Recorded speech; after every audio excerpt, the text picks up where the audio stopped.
ঝোলটা রান্না করে নিলাম, কেমন হয়েছে কমেন্টে করে বলো।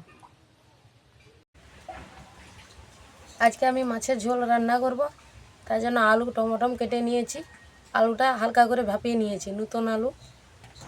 আর এই যে মাছ ভেজে নিয়েছি, ঝোলটা রান্না করব। 5 ফোড়ন, পেঁয়াজ কুচি,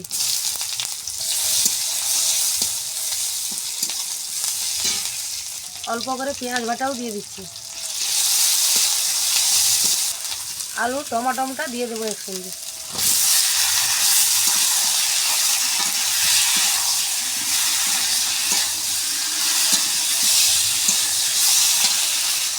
নুন, হলুদ গুঁড়ো,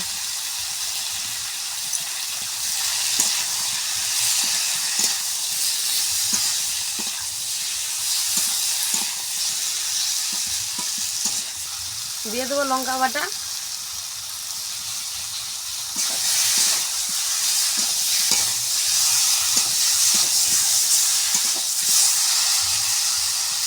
জিরে ধরে একসঙ্গে বাটা আছে দিয়ে দিচ্ছি। দিয়ে 1 মিনিট কষে নেব। কষা হয়ে গেছে, জল দিয়ে দিচ্ছি।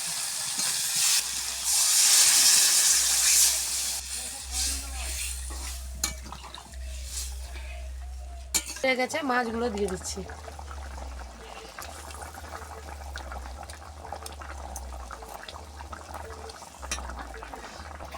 অল্প করে সরষা বাটা দিয়ে দিচ্ছি।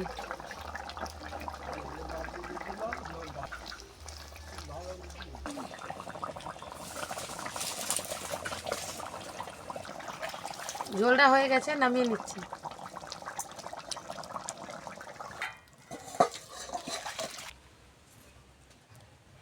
ঝোলটা রান্না করে নিলাম, কেমন হয়েছে কমেন্টে করে বলো।